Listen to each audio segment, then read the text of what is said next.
A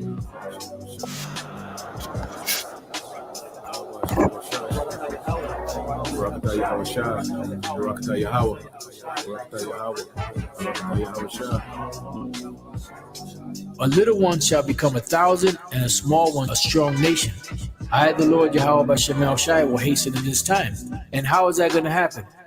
There's going to be a whole lot of sex going on.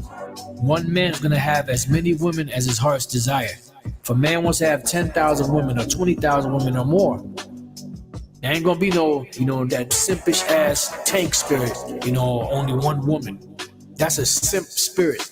I only have one woman. I only relegated to one woman. You can only have one woman. When it's all right to have more than one woman. But Abijah waxed mighty, and married 14 wives, and begat 22 sons and 16 daughters.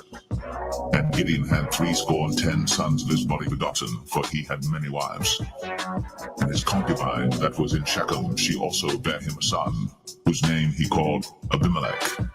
2 Chronicles 24. Joash was 7 years old when he began to reign, and he reigned 40 years in Jerusalem. His mother's name also was Zibiah of Beersheba. And Joash did that which was right in the sight of the Lord all the days of Jehoiada the priest. And Jehoiada took for him 2 wives, and he begat sons and daughters. Because the scriptures say 2/3 are going to be cut off and die, right? So the third part that's going to be left, how is the 2/3 going to come back? The 2/3 are going to come back to the 1/3.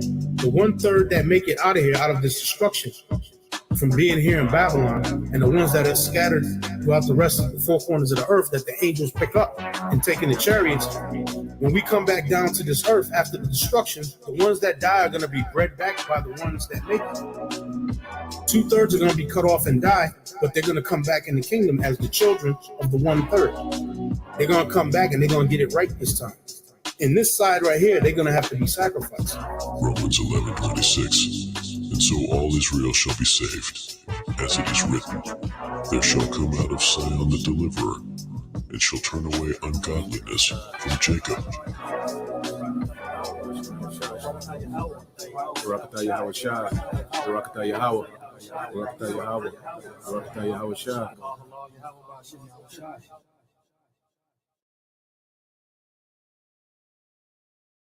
Shopify really enabled us to go from 0 to 7 figures in our first year. You can see your inventory, you can see your sales, your metrics, you can see your traffic, your conversion, all in real time, and make decisions that affect your day.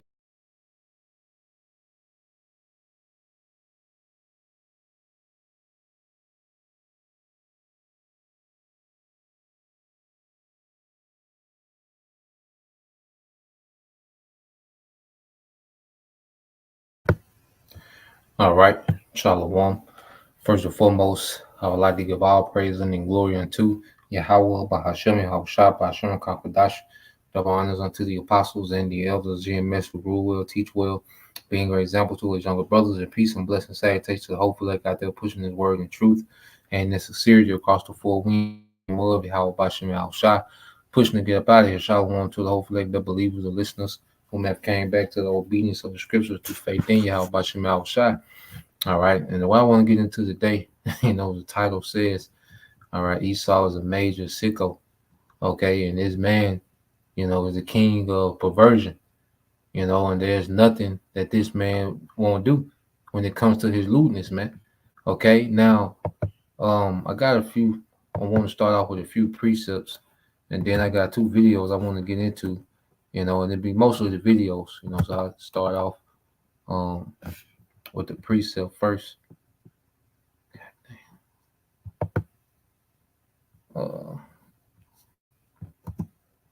And then we'll get into the videos, just as the Lord said. All right.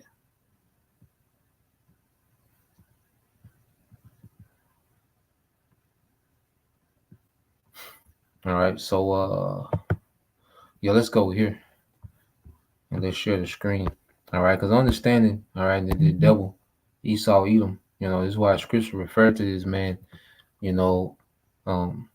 as the vine of Sodom. Okay, Egypt, you go into Egypt, there was sexual lewdness, in Egypt, bestiality. Okay, you go into the Syrian Empire, and you had, cross-dressing amongst, the higher ups. The last king of Assyria, was a known crosser, and the scriptures refer to this man as a conglomerate of all these different kingdoms. Militarily, okay, the idolatry and the sexual lewdness. Okay, this man embodies all those things. And the new world order, okay, one of the foundation is sexual lewdness. All right, because this man is heavy, with this thing called sexual magic, which is a doctrine, of Aleister Crowley, after, he came from Egypt. Okay, so I want to show a few things. Like I said, we're gonna get straight to it. Pull a few things up.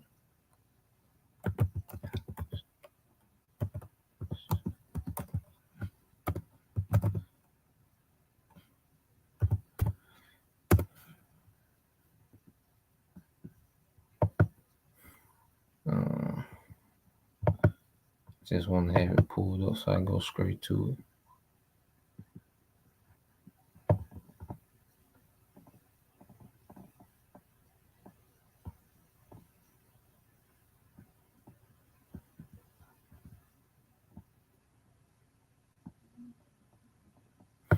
All right.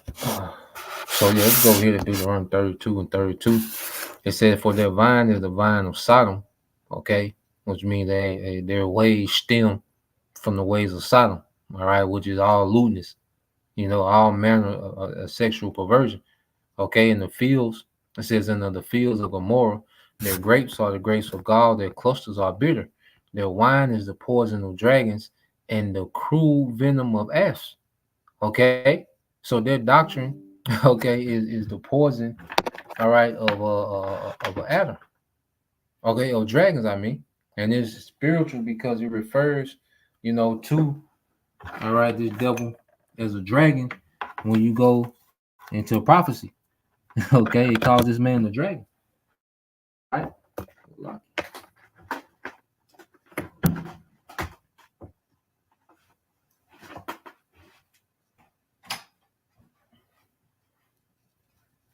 Because that doctrine, from the garden, all included in the doctrine, okay, and the witchcraft that he brought to Eve in the garden, okay, and we're seeing it playing out today.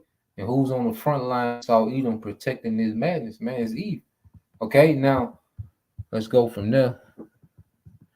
I want to play these videos, so I'm gonna cue these up. All right, this comes from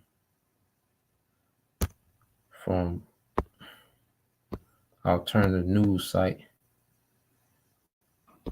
So I want to cue it up. I'm gonna start this from the beginning.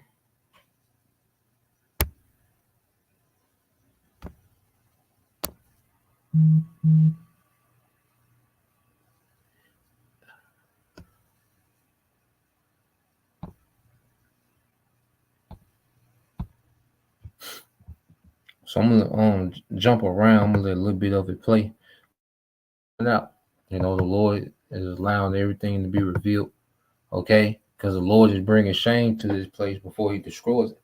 All right, so everyone is going to know why America was destroyed. They're going to know why Esau was removed from power, okay? And they're going to know, all right, that the Most High doesn't agree, okay, with the lewdness and the perverseness that's going on in this society, man. Okay, so let it play. Welcome to today's interview on Brighteon.com. I'm Mike Adams, and as you know, the children of Western civilization are under extreme attack. They're told that they're born in the wrong bodies, and that the only way that they can actually become normal is to mutilate their genitalia or suffer chemical castration. It's a psychological operation that's weaponizing thoughts and ideas against our children and turning them into, well, people who ultimately often hate themselves and have much higher rates of suicide and mental disorders compared to those who have not been indoctrinated by these systems. Now, there's a really important and popular film that's just been released, and we have the creator of that film joining us today. His name is Robbie Starbuck, and the film is The War on Children, and that's the website, thewaronchildren.com. Welcome to the show, Robbie. It's an honor to have you on today, sir. Thank you for having me. I appreciate it. we really appreciate you and the work that you're doing. And since this is the first time that we've spoken, and welcome to the show, we're honored to have you on, like I said, and I'm a fan of the work that you've done. Tell us a little bit about the film and why you felt compelled to create this film. Yeah, coming from the background I come from, where I directed Oscar-winning actors, actresses, some of the biggest music stars, I obviously had a set of skills that a lot of people, on our side of things, especially that want the truth to get out there, don't typically have or are unwilling to put into use. And so after a few years of what I would call, creative retirement, where I focused mainly on, things that I felt like were politically very important, my wife and I got together and we said, there's just not a place for everybody to understand all at once exactly what's being done in this psychological operation against the next generation, that ultimately this war on our kids is the war against human civilization, against the West, against the survival of the United States of America as we would like to see it. It's really the enemy of what has made America great in the past, the ideals, the promise, the opportunity. And essentially all these ideas, from DEI to the mutilation of kids, and everything in between, from big pharma and big business and the way they've all kind of descended upon our children to try to turn them into something that's really a subservient class.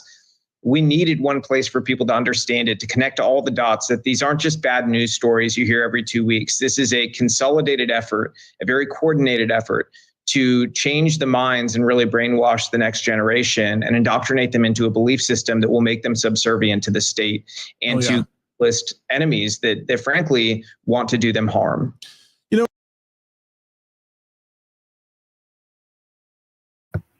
So there's an actual war. That's why scriptures speak about, a spiritual war. All right, let's go to it real quick. You see, because one thing about the devil, with this generation, is pretty much, street culture. All right, the feminist culture, which pretty much broke up the home. And this culture and social media, the adults, okay, are indulged in self-worship. So who's watching the children? You have to ask yourself, like, if these adults have so much time to be on social media, who's watching the children? Who's conditioning and training the children? Okay, well, it's the devil. All right, because these children, are born pretty much with devices in their hands, man, because the parents just want to be left alone. Okay, and these children are left to these devices, and this man is tapping into the subconscious of this generation. See, he can be much more effective now, because when we was coming up, we didn't have these devices like that, man. We didn't have access to these devices. Okay, we might have had the PlayStation 2, okay, Nintendo 64, okay, but we wasn't being brainwashed to this degree. We was brainwashed through the music, through certain things, okay, but not to this level that this devil is doing it now. And this in the scripture, referred to it as a war. Okay, you see, this generation, like I say, he's pretty much, the damage is done with the generation of adults now. That's why all them podcasts, the Alpha Male, and all these different podcasts. At the end of the day, this generation is done. Okay, only the elect of this generation are going to be converted. Outside of it, Esau done did damage to this generation. Now he's working on the next generation, man.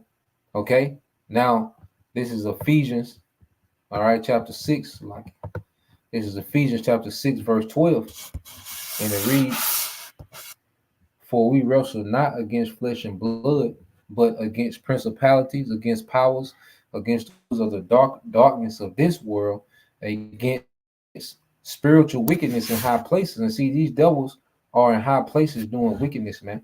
All right, the people that allow these movies to be made, the people that teach these directors and producers witchcraft and symbolism. Okay, all this comes from up top. By the time we make it from us, all right, it has came from up top, the elites, with the spiritual wickedness in high places. And Esau was tapped in on the left hand side, as the scriptures say. When you go to here, principalities, Esau, he's tapped in demons and he's a master of enchantments. Okay.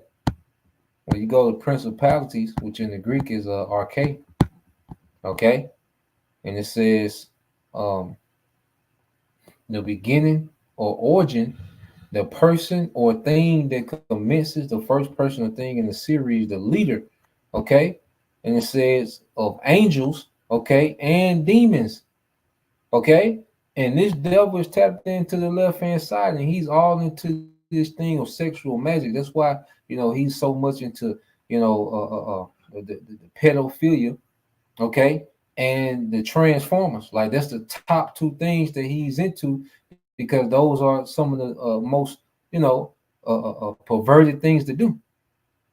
Okay, so I'm gonna skip on in this video. All right, but this devil is pushing his wickedness down Esau, Edom, these elites, the Chaldeans. Okay, they're pushing this wickedness downhill. Okay, and their target is the next generation. Because like I say, this generation is done. Okay, no matter how many points you make, no matter how much you tell Eve about herself, or how much you condemn street culture and show how foolish it is, this generation is locked into that. Okay, they're seared with that mindset. All right, so now he just wants to do the next generation and just have them to be straight freaks. Okay, so let's go from there. All right, let's skip ahead a little bit in this video. All right, go back.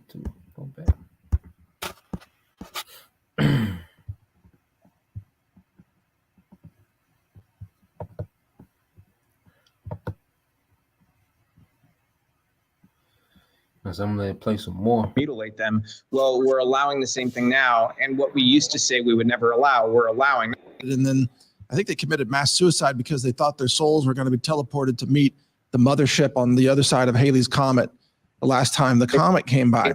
Or something along those lines. Yeah. I remember that. I mean, it sounds absurd, right? But this has been sort of like normalized in a very sort of different way. They've got a different, story now. But it's the same brutality. It's the same barbarism. It's just now being pushed on children, which is even more unthinkable. It's why I compare it back to, we used to talk about these civilizations in school as being barbaric that used to sacrifice children or mutilate them. Well, we're allowing the same thing now. And what we used to say we would never allow, we're allowing, not only allowing, but we have major corporations cheering for, and that's the mutilation of children. And, highlight a number of these kids.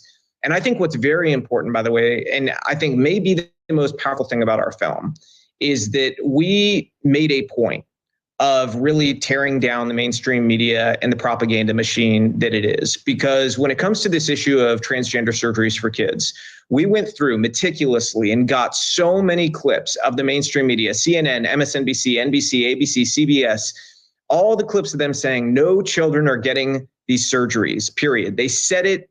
They lied straight to the faces of the American people. Okay, I mean, they looked you in the eye and they lied to you over and over and over and over again. And if you were a dutiful watcher of the mainstream media, you believed it. But we hard cut that with the victims. And I turned there and I asked this young girl, how old were you when they gave you a double mastectomy? She was 13. She just turned 13. Whoa. Put on the hormones at 12. And she explains not just the surgery she was put through, the lack of any sort of care, that oath to do no harm. It never occurred to the doctor to seek out what mental health issues were there, because there were a lot. I mean, this is a damaged young girl. She will admit herself. She was very unhealthy at that point, and they were not helping her with the actual problem. My wife asked a stunning question of her. She said, did the insurance cover all this? The answer was yes. And she turned around and said, did the insurance cover the detransition? And the answer to that was no. Of course. And, also the surgical mutilations that we're referring to, I'm sure you encountered a lot of this in researching for your film. They are butchery. I mean, they're making a new, what they call a front hole, which doesn't belong there. Basically, it's a gaping wound. This is medical butchery. They're cutting off genitals. They're castrating young boys and trying to turn them into female anatomy, which is impossible to do. You can't do that. And then these people suffer, the victims of this. Often I consider many of the children to be victims. They're victims of the psychological operation and the mutilation. And then they suffer horrific pain. And also, the inability to engage in basic life functions like just urination or normal sexual interaction with a partner someday, because their genitals have been mutilated. They can never live a normal life again. Well, here's the thing. Even if they don't make it that far to a bottom surgery, just the pure act of putting a child on puberty blockers alone, you're talking about making them infertile. This is a drug that they give to kids called Lupron. And Lupron is also given to pedophiles as a chemical castration drug. So it is very likely you make a child infertile just by giving them the blockers. Okay. So Lupron is a drug they give to pedophiles. Okay. Now, why are these men, okay, and women that do these things allowed to live? Okay, you're gonna give them a drug that's supposed to suppress their hormones, but then these same people can go get Viagra, okay, extends or whatever these pills are. You see, it's madness, man. This is a complete madhouse, man.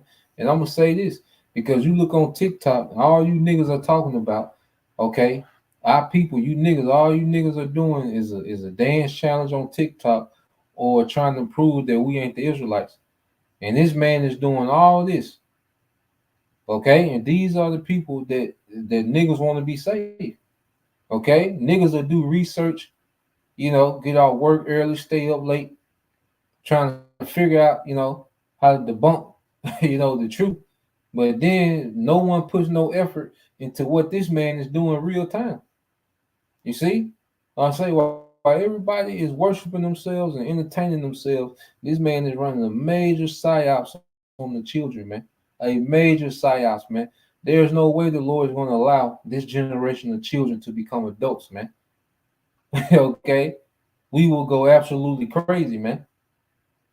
You see? We'll let it play some more.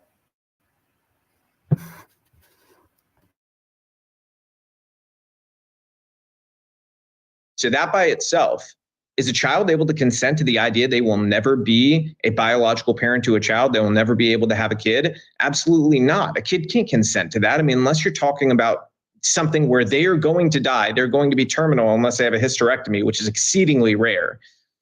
In that case, the child still can't consent, but their parent can say, hey, we need to keep them alive. This is a last ditch effort, type of thing.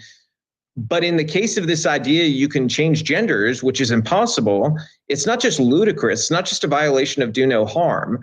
This is a violation of every human right we were raised to believe in. You don't abuse children. And that's exactly what this is. This is child abuse. We're treating them the same way we treat criminal pedophiles. I think most of our audience agrees with you that this is child abuse.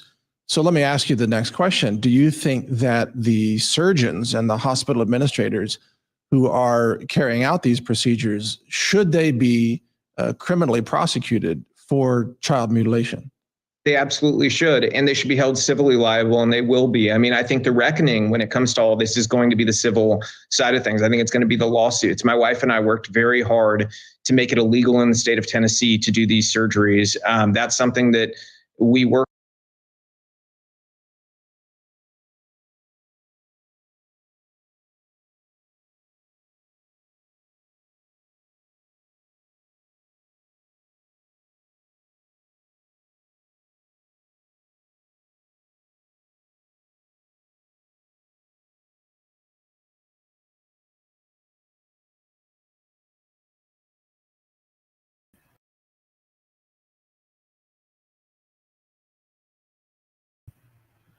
All right. And it ain't going to be no lawsuits.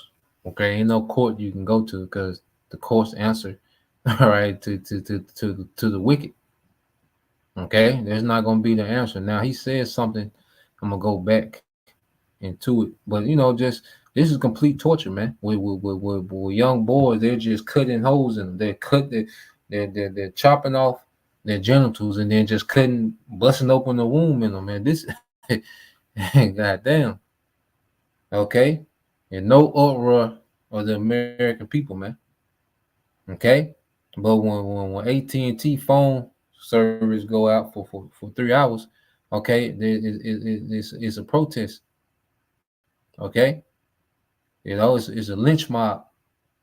All right, when Instagram goes down, there's a lynch mob form. But while this is happening, no reaction, man, from the people. Okay, this movie, all right, not gonna do a damn thing. Now he's bringing out some information, but this should be beyond making a movie. You think making a movie is gonna stop this devil? No, man. That's why the Lord, all right, is gonna have to put a stop to this man. Now he said something. I'm trying to get it because he said something about virtue signaling. About how these movies. All right, because we see these movies. I'm gonna see if he's gonna say it. I'm trying to catch this part. Okay. I'm gonna see if he's gonna say. We can say something about virtue signaling, and we're gonna get that definition. Well, I think it's around this part. We'll see.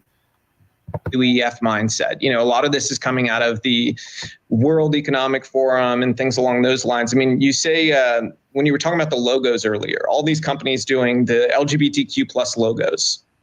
It seems crazy to normal people, and you kind of go, well, where is this coming from?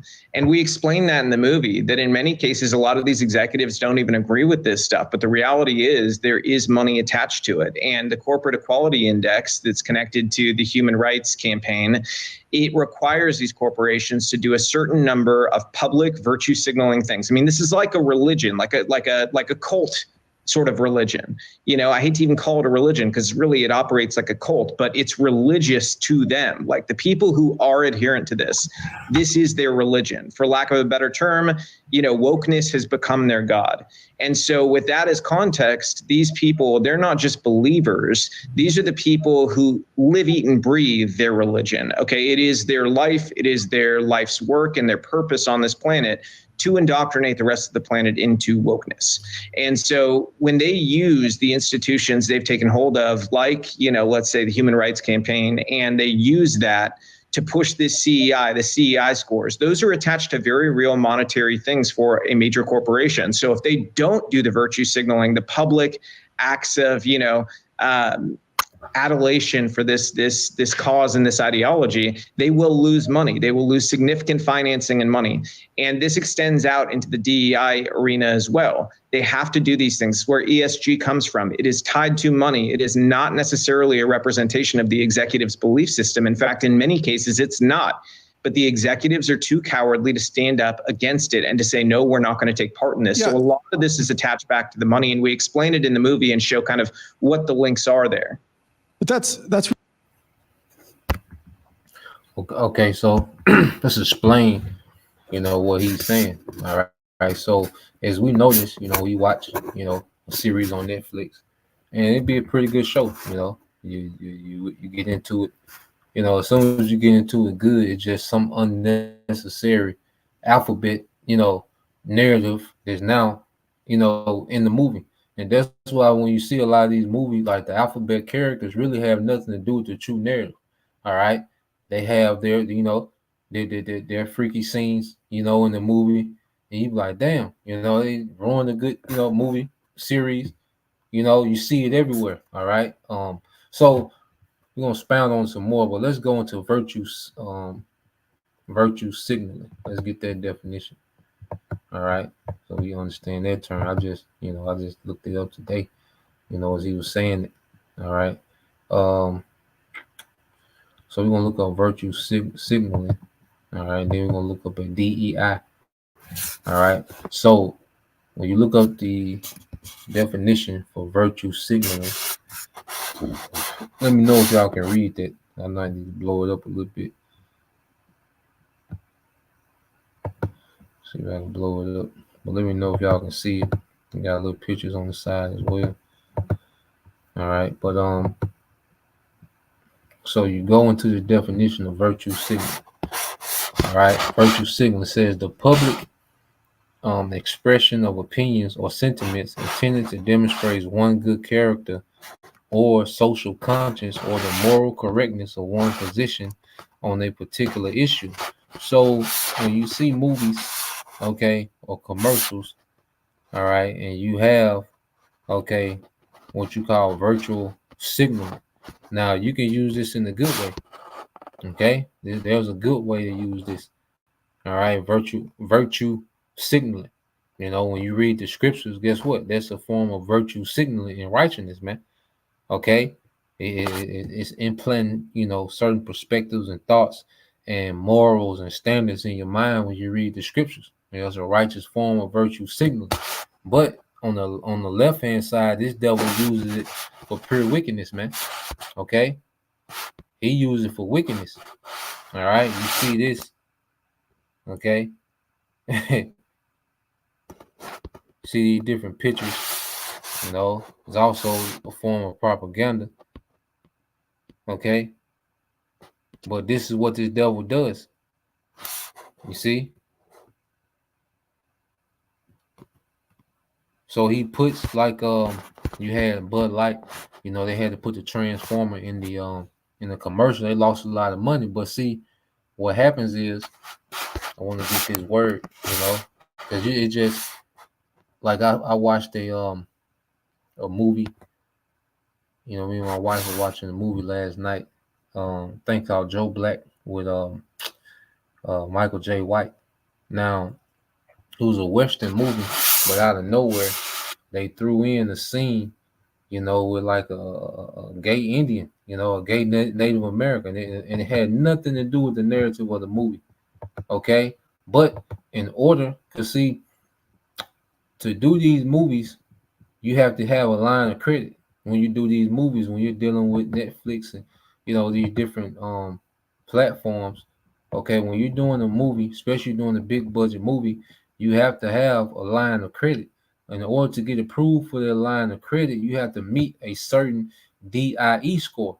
Now, when you get a DIE score, okay, and yeah, we should. I know y'all should be able to see it. You know, uh, you go to the DIE score. DIE stands for diversity, equity, and inclusion. It is based on the idea that recruiting and supporting workers of various backgrounds is integral to a company's success and encompasses policies and initiatives designed to help all employees feel welcome and equipped to perform their jobs at a high level. So, when they're talking about diversity, equity, and inclusion, they're talking about the sickness, the madness. Okay, this is what they're talking about, man. If a brother can put that in what's the Isaiah 19:14, a perverse spirit has he mingled in the midst of Egypt, man.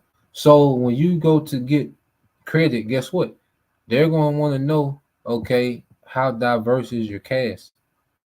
Okay, you know, what's the narrative of the movie? You know, so we're seeing these things sprinkled into all these movies, even if the director or you know, the executive producers are not with, you know, the alphabet. Guess what? In order to get that line of credit, okay, in order to get approved for that movie, all right, they have to put certain scenes in. They have to include certain, you know, what these alternative lifestyles before they can put those movies out, man. Okay, so yeah, I think let me get this real quick. All right, and Esau was doing nothing with what those ancient Hamites was doing. All right, before we ran them out the land, man. Okay, now you know that Esau was set up for failure as well. All right, but yeah, brother could put that in Isaiah 19:14 Bible Shah. If not, I get it out there. I get this. This is the book of Solomon, Wisdom of Solomon, chapter 12, verse 1.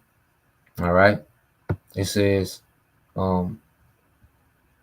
I started at 3, said, for it was thy will to destroy by the hands of our father both those old inhabitants of the Holy Land, those Canaanites, all right, the children of Ham, all right, the original freak nasty, man.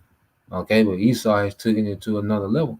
It says, whom thou hatest for doing most odious works of witchcraft and wicked sacrifices, and also those merciless murderers of children and devourers of man flesh and feast of blood, with their priests out of the midst of their idolatrous crew, and the parents that killed with their own hands souls destitute of help, man. Okay, and in this society, children, all right, are born into straight torture, man. Okay, this is the worst society to be born into as a child, man. Okay, because parenting is a thing of a past. Okay, and it is full of predators, man. Okay, this is a terrible, situation for children to be in, man. All right, and that's why we know eventually the Lord gonna put a stop to it, man. All right, but I end it there. I had another video, but I think I make a part two, because it's dealing with mainly like the leadership, dealing with in Hollywood a little more in depth, So Lord will I make a part two of it on this channel, since it's a little touchy, telling what the devil might do. But hey, we're gonna bring it out, man. All right. This is on GMS Facts Works. All right, 144. This is the book of Isaiah 19 and 14 says, the Lord have mingled a perverse spirit in the midst thereof, and they have caused Egypt to err in every work thereof, as a drunken man staggereth in his vomit.